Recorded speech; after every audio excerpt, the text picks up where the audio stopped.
ಸಾಧನ ಈ ಧಾರಾವಾಹಿ ಸ್ವಲ್ಪನಾದರೂ ಇಷ್ಟ ಆದರೆ ಹೌದು ಹೆಬ್ಬೆರಳೆತ್ತಿ ಲೈಕ್ ಒತ್ತಿ ನಿಮ್ಮ ಬಂಧು ಬಳಗದವ್ರ ಜೊತೆ ಶೇರ್ ಮಾಡಿಕೊಂಡು ಅವರನ್ನು ಕಥೆ ಅಂಗಡಿಗೆ ಕರ್ಕೊಂಡು ಬನ್ನಿ. ಯಾರೆಲ್ಲ ಮೊದಲನೇ ಸಲ ಕಥೆ ಅಂಗಡಿಗೆ ಭೇಟಿ ಕೊಡ್ತಾ ಇದ್ದೀರೋ ದಯವಿಟ್ಟು ಸಬ್ಸ್ಕ್ರೈಬ್ ಮಾಡಿಕೊಂಡು ವಿಡಿಯೋ ನೋಡಿ ಸಪೋರ್ಟ್ ಮಾಡಿ. ಮುಂದೇನಾಗತ್ತೆ ಅಂತ ನೋಡೋಣ.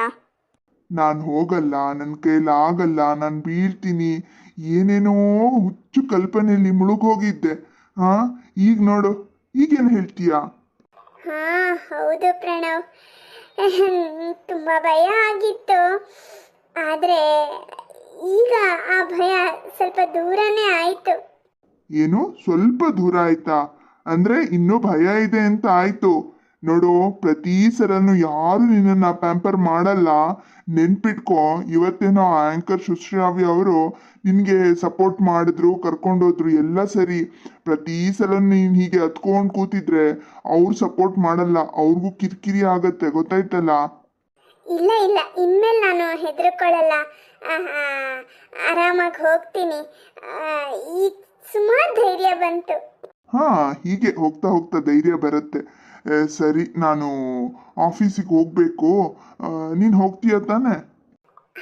ಹೋಗ್ತೀನಿ ಪ್ರಣವ್, ತುಂಬ ಥ್ಯಾಂಕ್ಸ್. ಬರ್ತೀನಿ. ಇಲ್ಲಲ್ಲ, ಇನ್ ಟಿವಿಲೇ ಬರ್ತೀಯಲ್ಲ. ನಾನು ಮಾತ್ರನಾ, ನೀವು ಬರಲ್ವಾ? ಸರಿ ಅಮ್ಮ, ಚರ್ಚೆಗೆ ನಿಂತ್ಬಿಟ್ರೆ ಎಲ್ಲವರೆಗೂ ಬಿಡಲ್ಲ ಅಂತೀಯ. ಸರಿ ಸರಿ, ಹೋಗು. ಅಂತೂ ಮಹಾರಾಣಿಯವ್ರು ಬರ್ತಾ ಇದ್ದಾರೆ. ಓ ಪದ್ಮಾ ಆಂಟಿ, ಶೋಭಾ ಆಂಟಿ ನನ್ಗಕ್ಕೆ ಕಾಯ್ತಿದ್ರಾ? ಬಂದು ತುಂಬ ಹೊತ್ತಾಯ್ತೋ ಏನೋ? ನಿನ್ಗಾಗೆ ಕಾಯ್ತಾ ಇದ್ವಿ. ನಿನ್ನ ಹತ್ರನೇ ಮಾತಾಡಬೇಕಿತ್ತು. ಹೌದಾ? ನನ್ನ ಹತ್ರ ಮಾತಾಡೋದಿತ್ತ? ಏನು ವಿಷಯ? ನೀನು ಸಂಗೀತ ಕ್ಲಾಸಿಗೆಲ್ಲ ಹೋಗ್ತಾ ಇದೆಯಂತೆ, ಅದೆಲ್ಲ ಹಾಡಿನ ಸ್ಪರ್ಧೆಗೂ ಸೇರ್ಕೊಂಡಿದ್ದೀಯಂತೆ. ಹೌದು. ಈಗ ಮೆತ್ತಗೆ ಮಾತಾಡಿದರೆ ಆಗಲ್ಲ ಶೋಭಾ, ಗಟ್ಟಿಯಾಗೆ ಹೇಳಬೇಕು. ನಾನೇ ಕೇಳ್ತೀನಿ. ಸಾಧನ, ಪ್ರತಿದಿನ ಇಲ್ಲೊಬ್ಬ ಹುಡುಗ ಬರ್ತಾನಲ್ಲ, ಅವನು ಯಾರು? ಅದು ಅದು ಆಂಟಿ, ಅವರು ನನ್ನ ಬೆಸ್ಟ್ ಫ್ರೆಂಡು. ಬೆಸ್ಟ್ ಫ್ರೆಂಡ್ ಏನಿದ್ರು ನಿನ್ನ ಕ್ಲಾಸಲ್ಲಿ, ಅದೇ ಸಂಗೀತ ಕ್ಲಾಸಿಗೆ ಹೋಗ್ತೀಯಲ್ಲ ಅಲ್ಲಿಟ್ಕೋ. ಮನೆವರೆಗೂ ಕರ್ಕೊಂಡು ಬರಬೇಡ, ಗೊತ್ತಾಯ್ತಲ್ಲ? ಅಕ್ಕಪಕ್ಕ ಸಂಸಾರಸ್ಥರು ಇದ್ದಾರೆ, ನೆನಪಲ್ಲಿ ಇಟ್ಕೋ. ನೀನು ಮಾಡೋ ಕೆಲಸಕ್ಕೆ ಬೇರೆಯವ್ರಿಗೂ ಕೆಟ್ಟ ಹೆಸರು ಬರುತ್ತೆ. ಅಯ್ಯೋ, ಕೆಟ್ಟ ಹೆಸರು ಬರುವಂಥದ್ದು ನಾನು ಏನು ಮಾಡಿದ್ದೀನಿ ಇವಾಗ? ಇದುವರೆಗೂ ಏನು ಮಾಡಿಲ್ಲ, ಮುಂದೆ ಮಾಡಬಾರ್ದು ಅಂತ. ಅವನು ಯಾರೇ ಅವನು? ಪ್ರತಿದಿನ ನಿನ್ನ ಎಲ್ಗೋ ಕರ್ಕೊಂಡು ಹೋಗ್ತಾನೆ, ಕರ್ಕೊಂಡು ಬಂದು ಬಿಡ್ತಾನೆ, ಇಲ್ಲಿ ನಿಂತ್ಕೊಂಡು ಇಬ್ಬರು ಮಾತಾಡ್ತೀರಾ? ನೀವು ಈ ಥರ ಮಾತಾಡೋದು ಅಕ್ಕಪಕ್ಕದವ್ರಿಗೆ ಎಷ್ಟು ಹಿಂಸೆ ಆಗತ್ತೆ ಅಂತ ಯೋಚನೆ ಮಾಡಿದ್ಯಾ? ನಿನಗಿಂತ ಚಿಕ್ಕ ವಯಸ್ಸಿನ ಹುಡುಗರಿದ್ದಾರೆ, ಅವ್ರ ಮನಸ್ಸಿನ ಮೇಲೆ ಏನು ಪರಿಣಾಮ ಬೀರುತ್ತೆ ಅಂತ ಯೋಚನೆ ಮಾಡಿದ್ಯಾ? ನೋಡ್ ಸಾಧನ, ನಿನ್ನ ಒಳ್ಳೆಯದಕ್ಕೆ ಹೇಳ್ತಾ ಇದ್ದೀವಿ. ಚಿಕ್ಕ ವಯಸ್ಸಿಂದನೂ ನಿನ್ನನ್ನು ನೋಡಿರೋದ್ರಿಂದ, ನಿಮ್ಮ ಅಪ್ಪ ಅಮ್ಮ ನಮಗೆ ಚೆನ್ನಾಗಿ ಗೊತ್ತಿರೋದ್ರಿಂದ, ಅವ್ರ ಬಗ್ಗೆ ಎಲ್ಲ ನಾವು ತಿಳ್ಕೊಂಡಿರೋದ್ರಿಂದ ನಿನಗೆ ಹೇಳ್ತಾ ಇದ್ದೀನಿ. ನಿಮ್ಮ ಅಪ್ಪ ಅಮ್ಮ ತುಂಬ ಮರ್ಯಾದಸ್ಥರು, ಮರ್ಯಾದೆಗೆ ಅಂಜುತ್ತಾ ಇದ್ರವರು. ಅಂಥವ್ರ ಮಗಳಾಗಿ ನೀನು ಇಂಥ ಕೆಲಸ ಮಾಡಬಾರ್ದು, ಗೊತ್ತಾಯ್ತಾ?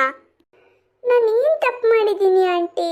ನಾನು ಸಂಗೀತ ಕ್ಲಾಸಿಗೆ ಹೋಗ್ತೀನಿ, ಅದೇ ಆಡಿಷನ್ ಬೇರೆ ಇತ್ತು, ಅಲ್ಲಿಗೂ ಹೋಗಬೇಕಿತ್ತು. ನೋಡ್ ಸಾಧನ, ಈಗಿನ ಕಾಲದಲ್ಲಿ ಯಾರನ್ನು ನಂಬೋ ಹಾಗಿಲ್ಲ, ನಂಬಲೂಬಾರ್ದು. ನಿನ್ನಂಥ ಹುಡುಗಿರ ಅಸಹಾಯಕತೆನ ದುರುಪಯೋಗ ಮಾಡ್ಕೋತಾರೆ, ಗೊತ್ತಾಯ್ತಲ್ವಾ? ನೀನೇನೋ ಅವ್ರನ್ನ ಇದೇನೋ ಕುರುಡು ಪ್ರೀತಿಯಿಂದ ನಂಬೋದು. ಪ್ರೀತಿ ನಿನ್ನ ಮನಸ್ಸಲ್ಲಿದ್ದರೆ ಅದು ಇನ್ನೂ ಡೇಂಜರು, ಗೊತ್ತಾಯ್ತಲ್ಲ? ಪ್ರೀತಿ ಪ್ರೇಮ ನಾಟಕ ಅಂತಾಡಿ ಹುಡುಗಿರನ್ನ ಎಷ್ಟು ಕಡೆ ಅಮರ್ಸಿಲ್ಲ ಹೇಳು. ದಿನ ಬೆಳಗಾದರೆ ಇಂಥ ಕತೆಗಳನ್ನೆಲ್ಲ ನಾವು ನ್ಯೂಸ್ ಪೇಪರಲ್ಲಿ ಓದ್ತೀವಿ, ಟಿ ವಿಲಿ ನೋಡ್ತೀವಿ. ಇಷ್ಟೆಲ್ಲ ಗೊತ್ತಿದ್ದು ನೀನು ಹೊಂಡಕ್ಕೆ ಬೀಳಬೇಡ ಸಾಧನ. ಚೆನ್ನಾಗಿ ಓದ್ಕೊಂಡು ಬರ್ಕೊಂಡಿರೋರಿಗೆ ಮೋಸ ಮಾಡ್ತಾರೆ, ಇನ್ನಂಥದ್ರಲ್ಲಿ ನಿನ್ನನ್ನು ಬಿಡ್ತಾರಾ? ಆ ಹುಡುಗ ತುಂಬ ಚೆನ್ನಾಗಿದ್ದಾನೆ, ನೋಡೋಕ್ಕೆ ಚೆನ್ನಾಗಿದ್ದಾನೆ, ಬುದ್ಧಿ ಅಂಥದ್ದೋ ಗೊತ್ತಿಲ್ಲ. ನೀನು ಮಾತ್ರ ಯಾಮಾರಬೇಡ ಸಾಧನ, ನಿನ್ನ ಒಳ್ಳೆಯದಕ್ಕೆ ಹೇಳ್ತಾ ಇರೋದು. ಅವನ ಜೊತೆಗೆಲ್ಲ ಹಾಗೆಲ್ಲ ಹೋಗಬೇಡ, ಅವನನ್ನ ಈ ಕಡೆ ಕರೀಲೂ ಬೇಡ. ನಿನ್ನ ಅಣ್ಣ ಈಗ ಮುಂಚಿನ ಥರ ನಿನ್ನ ಬಗ್ಗೆ ಕೇರ್ ತಗೊಳ್ತಾ ಇಲ್ಲ, ಅತ್ತಿಗೆ ನಿನ್ನನ್ನು ಕಂಡ್ರೆ ಆಗಲ್ಲ. ಇದೆಲ್ಲ ವಿಚಾರ ಆ ಹುಡುಗಂಗೆ ಗೊತ್ತಿರೋ ಹಾಗಿದೆ, ಅದಕ್ಕೆ ಅವ್ರು ಇಲ್ಲದೆ ಇರೋ ಹೊತ್ತಲ್ಲಿ ಇಲ್ಲಿ ಬರ್ತಾನೆ. ಜಾಗ್ರತೆ. ಓ ನಮಸ್ಕಾರ ಶೋಭಾ ಆಂಟಿ, ಪದ್ಮಾ ಆಂಟಿ. ನಾನು ಪ್ರಣವ್ ಅಂತ. ನನ್ನನ್ನು ನೀವು ನೋಡಿರ್ಬೇಕಲ್ವಾ? ಹಾ ನೋಡಿದೀವಿ. ಇಲ್ಲಿ ಯಾವಾಗವಾಗ ಬರ್ತಿರ್ತೀಯಲ್ಲ ನಮ್ಮ ಸಾಧನನ ಹತ್ರ ಮಾತಾಡೋದಕ್ಕೆ. ನಾನು ಸಾಧನನ ಹತ್ರ ಬರೀ ಮಾತಾಡಕ್ಕೆ ಅಂತ ಬರಲ್ಲ, ಅವಳನ್ನ ಬೇರೆ ಬೇರೆ ಕಡೆಗೆ ಕರ್ಕೊಂಡು ಹೋಗೋದು ಕರ್ಕೊಂಡು ಬರೋದು ಜವಾಬ್ದಾರಿ ಇದೆ ನಿಂಗೆ. ಅದಕ್ಕೆ ನಾನು ಬರೋದು. ಮತ್ತೆ ಏನು ಹೇಳಿದ್ರಿ ಆಂಟಿ? ನಾನು ಇಲ್ಲಿ ಬರೋದ್ರಿಂದ ನಿಮಗೆಲ್ಲ ತೊಂದರೆ ಆಗತ್ತೆ, ಚಿಕ್ಕ ಮಕ್ಳ ಮೇಲೆ ಪರಿಣಾಮ ಬೀರುತ್ತೆ ಅಂತ ಅಲ್ವಾ? ಆಯ್ತು, ನಾನು ಇಲ್ಲಿಗೆ ಬರಲ್ಲ ಇನ್ಮೇಲೆ. ನಮ್ಮ ಸಾಧನ ಅಲ್ಲಲ್ಲ, ನಿಮ್ಮ ಪ್ರಕಾರ ನೀವು ಚಿಕ್ಕ ವಯಸ್ಸಿಂದ ನೋಡಿರೋ ನಿಮ್ಮ ಸಾಧನ ನಿನಾದ ಟಿವಿಲಿ ಹಾಡೊಂದ ನಾ ಹಾಡುವೆನೋ ಪ್ರೋಗ್ರಾಮಿಗೆ ಸೆಲೆಕ್ಟ್ ಆಗಿದ್ದಾಳೆ. ಇವತ್ತು ಮೊದಲನೇ ಸಲ ಕಾಂಪಿಟೇಷನಿಗೆ ಹೋಗಿದ್ಲು, ಅದಕ್ಕೆ ನಾನು ಕರ್ಕೊಂಡು ಹೋಗಿದ್ದೆ. ಇನ್ನು ಮುಂದೆ ನೀವೇ ಕರ್ಕೊಂಡು ಹೋಗಿ ಕರ್ಕೊಂಡು ಬನ್ನಿ. ನಿಮಗೆ ಅವಳ ಮೇಲೆ ಅಷ್ಟೊಂದು ಕಾಳಜಿ ಇದೆಯಲ್ವಾ, ನೀವೇ ಕರ್ಕೊಂಡು ಹೋಗಿ. ಏನು, ನಿನಾದ ಟಿವಿಲಿ ಇನ್ ಮುಂದೆ ನಮ್ಮ ಸಾಧನ ಬರ್ತಾಳಾ? ನಿಜಾನಾ ಸಾಧನ? ನಿಜ ಆಂಟಿ, ನಾನು ಸಾಧನನ್ನ ಎಕ್ಸಾಮ್ ಬರೆಯೋಕ್ಕೆ ಕರ್ಕೊಂಡು ಹೋಗ್ತಾ ಇದ್ದೆ. ಅವಳು PUC ಪಾಸ್ ಮಾಡಿದ್ದಾಳೆ, ಇನ್ನೇನು ಡಿಗ್ರಿ ಕೂಡ ಕಟ್ಟುತ್ತಾಳೆ. ಹಾಗೆ ಈ ಸಂಗೀತ ಕ್ಲಾಸಿಗೆ ಆಮೇಲೆ ಈ ಆಡಿಷನ್ಗೆ ಎಲ್ಲ ನಾನೇ ಕರ್ಕೊಂಡು ಹೋಗಿದ್ದು. ಇನ್ನು ಮುಂದೆ ನೀವು ಕರ್ಕೊಂಡು ಹೋಗಿ. ಹೇಗೂ ನಿಮಗೆ ಅವಳ ಮೇಲೆ ತುಂಬ ಪ್ರೀತಿ ಕಾಳಜಿ ಇದೆಯಲ್ವಾ, ನೀವೇ ಕರ್ಕೊಂಡು ಹೋಗಿ. ನನಗೆ ಕೆಲಸ ಬಿಟ್ಟು ಇದೆಲ್ಲ ಮಾಡೋಕ್ಕೆ ಸಮಯನೂ ಇಲ್ಲ. ಯಾರಾದರೂ ಈ ಕೆಲಸ ವಹಿಸ್ಕೊಂಡಿದ್ರೆ ತುಂಬ ಚೆನ್ನಾಗಿತ್ತು ಅಂತ ಅಂದ್ಕೊಂಡಿದ್ದೆ. ಹೇಗೂ ನಿಮಗೆ ಅವಳ ಮೇಲೆ ತುಂಬಾನೇ ಪ್ರೀತಿ ಇದೆಯಲ್ವಾ, ಅಕ್ಕರೆ ಇದೆಯಲ್ವಾ, ನೀವೇ ಕರ್ಕೊಂಡು ಹೋಗಿ. ಅಲ್ಲಪ್ಪ ಪ್ರಣವ್, ಕರ್ಕೊಂಡು ಹೋಗ್ಬೋದಿತ್ತು, ಆಗಲ್ಲ ಅಂತಲ್ಲ. ಆದರೆ ನಮ್ಗಷ್ಟೊಂದು ಪುರ್ಸೋತಿರಲ್ಲ. ನನಗೆ ಪುರ್ಸೋತೆಲ್ಲ ಇದೆ, ಇಲ್ಲ ಅಂತಲ್ಲ.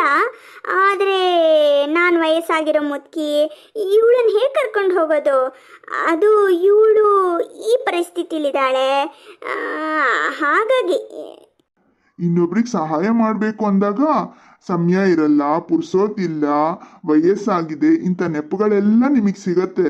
ಅದೇ ಈ ಥರ ಮಾತಾಡೋದಕ್ಕೆ ಮಾತ್ರ ನಿಮ್ಗೆ ಯಾವ್ದು ಸಮಸ್ಯೆನೂ ಆಗಲ್ಲ ಅಲ್ವಾ? ನಿಮ್ಮ ಕಾಳಜಿ ಎಲ್ಲ ಸರಿ. ಈಗಿನ ಕಾಲದಲ್ಲಿ ಯಾರು ನಂಬೋ ಹಾಗಿಲ್ಲ, ಎಲ್ಲ ಕರೆಕ್ಟು, ನಾನು ಇಲ್ಲ ಅಂತ ಹೇಳಲ್ಲ. ಆದರೆ ಒಬ್ರಿಗೆ ಮಾತಾಡಬೇಕಾದ್ರೆ ಯೋಚನೆ ಮಾಡಿ ಮಾತಾಡಬೇಕು ಮೇಡಮ್. ನಾನು ಪ್ರತಿದಿನ ಇಲ್ಲಿ ಬರ್ತಾ ಇದ್ದೆ, ಒಂದೇ ಒಂದು ದಿನನಾದರೂ ಮನೆ ಒಳಗೆ ಹೋಗಿದ್ದೀನ? ಇಲ್ಲಿ ನಿಂತ್ಕೊಂಡೇ ಮಾತಾಡ್ತಿದ್ದೆ ತಾನೆ? ಅಸಭ್ಯವಾಗಿ ವರ್ತಿಸಿದ್ದೀನಾ? ಅದೇನೋ ಸರಿ, ಆದರೆ ನಮ್ಮ ಸಾಧನ ತುಂಬ ಪಾಪದವಳು, ಅದಕ್ಕೆ ನಾವು ಕೇರ್ ತಗೊಂಡಿದ್ದು. ಈ ಥರನ ಕೇರ್ ತಗೊಳ್ಳೋದು? ನಿಮಗೆ ನಿಜವಾಗ್ಲೂ ಅವಳ ಮೇಲೆ ಪ್ರೀತಿ ಇದ್ದಿದ್ದಿದ್ರೆ ಇಷ್ಟೊತ್ತಿಗೆ ನೀವು ಅವಳಿಗೆ ತುಂಬಾನೇ ಹೆಲ್ಪ್ ಮಾಡ್ತಾ ಇದ್ರಿ. ಯಾವತ್ತಾದ್ರೂ ಒಂದೇ ಒಂದಿನ ಅವಳಿಗೆ ಎಲ್ಗಾರು ಕರ್ಕೊಂಡು ಹೋಗಿದ್ದೀರಾ? ಹೋಗ್ಲಿ, ಒಳ್ಳೆ 4 ಮಾತಾಡಿದ್ದೀರಾ? ಅದು ಏನು ಮಾಡೋದು? ಒಂದು 4 ಒಳ್ಳೆ ಮಾತಾಡಕ್ಕೆ ನಿಮ್ಮ ಹತ್ರ ಸಮಯ ಇಲ್ಲ. ಆದರೆ ಈ ಥರ ಎಲ್ಲ ಇನ್ವೆಸ್ಟಿಗೇಷನ್ ಮಾಡೋದಕ್ಕೆ, ಇನ್ನೊಬ್ರು ಮನಸ್ಸು ನೋಯ್ಸೋಕ್ಕೆ ನಿಮ್ಮ ಹತ್ರ ಟೈಮ್ ಇದೆ ಅಲ್ವಾ? ನೋಡಿ ಆಂಟಿ, ನಾನು ಸಾಧನನ್ನ ತುಂಬಾ ಪ್ರೀತಿಸ್ತಾ ಇದ್ದೀನಿ, ಅವಳು ನನ್ನನ್ನ ಪ್ರೀತಿಸ್ತಾ ಇದ್ದಾಳೆ. ಈ ವಿಚಾರ ನಮ್ಮಿಬ್ರೂ ಮನೆಯವರಿಗೂ ಗೊತ್ತಿದೆ. ಸದ್ಯದಲ್ಲಿ ನಮ್ಮ ಮದ್ವೆ ಕೂಡ ಆಗತ್ತೆ. ಆದ್ರೆ ಇವಳು ನಿನಾದ ಟಿವಿಲಿ ಕಾಂಪಿಟೇಷನ್ ಅಲ್ಲಿ ಸೇರ್ಕೊಂಡಿದ್ದಾಳಲ್ವಾ, ಅದೆಲ್ಲ ಮುಗಿಲಿ, ಅದಾದ್ಮೇಲೆ ನಮ್ಮ ಮದ್ವೆ ಅಂತ ನಾವು ತೀರ್ಮಾನ ಮಾಡಿದೀವಿ. ಜಾಸ್ತಿ ಯೋಚನೆ ಮಾಡಬೇಡಿ, ಆಯ್ತಾ? ಹಾ, ನೀನು ಈ ಹುಡುಗಿನ ಮದ್ವೆ ಆಗ್ತಿದ್ಯಾ? ನಿಜಾನಾ? ಸದ್ಯದಲ್ಲೇ ನಿಮ್ಗೂ ಲಗ್ನ ಪತ್ರಿಕೆ ಕೊಡ್ತೀವಿ, ಬಂದು ಅಕ್ಷತೆ ಕಾಳು ಹಾಕಿ ಗಡದ್ದಾಗ ಊಟ ಮಾಡ್ಕೊಂಡು ಹೋಗ್ಬೋದು. ಅದೆಲ್ಲ ಹೋಗ್ಲಿ. ನಿಜಾನಾ ಸಾಧನ, ನೀನು ಟಿವಿಲಿ ಬರೋದು ನಿಜಾನಾ? ಹೌದು ಆಂಟಿ, ಇವತ್ತು ಶೂಟಿಂಗ್ ಮುಗ್ದಿದೆ. ಮುಂದಿನ ವಾರ ಅಂದರೆ ಮುಂದಿನ ಶನಿವಾರದಿಂದ ಪ್ರತಿದಿನ ಸಂಜೆ ಈ ಪ್ರೋಗ್ರಾಮ್ ಬರುತ್ತೆ. ಅಷ್ಟೊತ್ತಿಗೆ ಶೋಭಾ ಅವ್ರ ಮೊಬೈಲ್ಗೆ ಫೋನ್ ಬರುತ್ತೆ. ಹಲೋ ಸುಧಾ, ಚೆನ್ನಾಗಿದ್ದೀಯೇನೆ? ಒಂದು ವಿಷಯ ಗೊತ್ತೇನೆ, ನಿನಾದ ಟಿವಿಲಿ ಹಾಡೊಂದನ ಹಾಡುವೆನು ಅಂತ ಪ್ರೋಗ್ರಾಮ್ ಬರುತ್ತಲ್ಲ, ಅದಕ್ಕೆ ನಮ್ಮ ಪಕ್ಕದ ಮನೆ ಹುಡುಗಿ ಸೆಲೆಕ್ಟ್ ಆಗಿದ್ದಾಳೆ ಕಣೆ. ಮುಂದಿನ ವಾರದಿಂದ ಟಿವಿಲಿ ಪ್ರೋಗ್ರಾಮ್ ಬರುತ್ತಂತೆ, ಅದರಲ್ಲಿ ಅವಳು ಇರ್ತಾಳೆ. ಹಾಂ, ಅದೇ ಹುಡುಗಿ, ಅದೇ ಹಿತ್ಲಲ್ಲಿ ಕೂತ್ಕೊಂಡು ಹಾಡು ಹೇಳ್ತಿದ್ಲಲ್ಲ. ಹಾಂ ಹಾಂ, ಹೌದು ಹೌದು ಕಣೆ. ನಾನಂತೂ ಈ ವಿಷಯನ ಮೊದಲು ನಮ್ಮ ಮನೇಲಿ ಎಲ್ರಿಗೂ ಹೇಳಬೇಕು. ಬರ್ತೀನಿ ಸಾಧನ, ಬಾಯ್. ಜನರ ಮೆಂಟಾಲಿಟಿ ಹೇಗಿರುತ್ತೆ ಅಂತ ಅರ್ಥ ಮಾಡ್ಕೊಂಡ್ಯಾ ಸಾಧನ? ಇದಿಷ್ಟಕ್ಕೆ ಮುಗಿಯಲ್ಲ. ಇನ್ನು ಇಂಥವ್ರು ತುಂಬ ಜನ ನಿನ್ನನ್ನು ಮುತ್ತಿಗೆ ಹಾಕ್ತಾರೆ. ಯಾವುದಕ್ಕೂ ತಲೆ ಕೆಡಿಸ್ಕೊಳ್ದೆ ನಿನ್ನ ಗಮನನ ಹಾಡೋದ್ರ ಕಡೆ ಮಾತ್ರ ಇಟ್ಕೋಬೇಕು, ಗೊತ್ತಾಯ್ತಲ್ಲ? ಹೌದು ಪ್ರಣವ್, ನಾನು ಸಾಕಷ್ಟು ಪಾಠ ಕಲಿಬೇಕಿದೆ. ಜೀವನನೇ ಹಾಗೆ ಸಾಧನ. ಕಲಿತಷ್ಟು ಮತ್ತಷ್ಟು ಪಾಠಗಳು ನಮಗಾಗಿ ರೆಡಿ ಆಗ್ತಾನೇ ಇರುತ್ತೆ. ಪಾಠ ಕಲಿತಾನೇ ಹೋಗಬೇಕು. ಆದರೆ ನೀನು ಮಾತ್ರ ಕುಗ್ಗಬಾರ್ದು, ಯಾವುದಕ್ಕೂ ಕುಗ್ಗಬಾರ್ದು. ಈ ಭಯ ಹೆದರಿಕೆಗೆ ಆಯುಷ್ಯ ತುಂಬ ಕಡಿಮೆ, ಆದರೆ ಅದ್ರ ಪವರ್ ತುಂಬ ಜಾಸ್ತಿ ಇರುತ್ತೆ. ಎಷ್ಟೇ ನೀನು ಕಷ್ಟಪಟ್ರು ಅದು ತನ್ನತ್ತನೇ ಸೆಳೆಯುತ್ತೆ, ನಿನ್ನನ್ನು ಮತ್ತಷ್ಟು ಮಗದಷ್ಟು ಹಿಂಡುತ್ತೆ, ಕಾಡುತ್ತೆ. ಆದರೆ ನೀನು ಧೈರ್ಯ ಮಾಡಿಕೊಂಡು ಅದನ್ನೆಲ್ಲ ಮೆಟ್ಟಿ ನಿಂತರೆ ಆಮೇಲೆ ಜಯ ಅನ್ನೋದು ನಿನ್ನ ಕೊರಳಲ್ಲಿ ಯಾವಾಗಲೂ ನಗ್ನಗ್ತಾನೇ ಇರುತ್ತೆ. ನಿನ್ನ ಮತ್ತಷ್ಟು ಮಗದಷ್ಟು ಎತ್ತರ ಸ್ಥಾನಕ್ಕೆ ಬೆಳೆಸುತ್ತೆ, ಗೊತ್ತಾಯ್ತಲ್ವಾ? ಇದು ಮೊದಲನೇ ಪಾಠ ಅಂತ ಅನ್ಕೋ. ಯಾವುದಕ್ಕೂ ಯಾರಿಗೂ ನೀನು ಹೆದರ್ಕೋಬಾರ್ದು. ನಿನ್ನ ಜೊತೆಗೆ ನಾನಿದ್ದೀನಿ, ನಿನ್ನ ಅಣ್ಣಾತ್ಗೆ ಕೂಡ ನಿನ್ನ ಜೊತೆಗೆ ಇರ್ತಾರೆ ಅಲ್ವಾ? ಹೌದು ಪ್ರಣವ್, ಅಣ್ಣ ಅತ್ತಿಗೆ ಯಾವತ್ತೂ ನನ್ನ ಜೊತೆಗೆ ಇರ್ತಾರೆ. ಅತ್ತಿಗೆ ಕೊಂಕು ಮಾತಾಡ್ತಾರೆ, ಆದರೆ ಅವ್ರಿಗೆ ನನ್ನ ಮೇಲೆ ಪ್ರೀತಿ ಇದೆ. ಒಂದೊಂದ್ಸರಿ ಅವರು ನನ್ನನ್ನು ಮೋಟಿವೇಟ್ ಮಾಡೋಕ್ಕೆ ಕೊಂಕು ಮಾತಾಡ್ತಾರೇನೋ ಅಂತ ನನಗನ್ಸುತ್ತೆ. ಹಾಗೆ ನನಗೆ ದೊಡ್ಡ ಸಪೋರ್ಟ್ ಅಂದರೆ ನೀವು. ನಾವೆಲ್ಲರೂ ನಿನ್ನ ಸಪೋರ್ಟಿಗೆ ಇದ್ದೇ ಇರ್ತೀವಿ. ಆ ಬಗ್ಗೆ ನಿನಗೆ ಚಿಂತೆ ಬೇಡ. ಮತ್ತು ನಿನ್ನ ಗಮನ ಏನಿದ್ರು ಹಾಡಿನ ಕಡೆಗಿರಬೇಕು. ನೀನು ಒಂದೊಂದು ರೌಂಡ್ ಪಾಸ್ ಆಗ್ತಿದ್ದ ಹಾಗೆ ನಿನಗೆ ಕಠಿಣ ಸವಾಲುಗಳು ಎದುರಾಗ್ತಾನೇ ಇರುತ್ತೆ. ಅದನ್ನೆಲ್ಲ ನೀನು ನಿಭಾಯಿಸ್ಕೊಂಡು ಮುಂದಕ್ಕೆ ಹೋಗಬೇಕು. ಅಂದರೆ ನೀನು ಮಾನಸಿಕವಾಗಿ ಸದೃಢಳಾಗಿರ್ಬೇಕು, ಗೊತ್ತಾಯ್ತಲ್ಲ?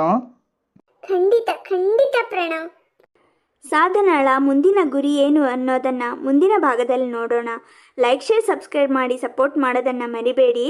ಧನ್ಯವಾದಗಳು.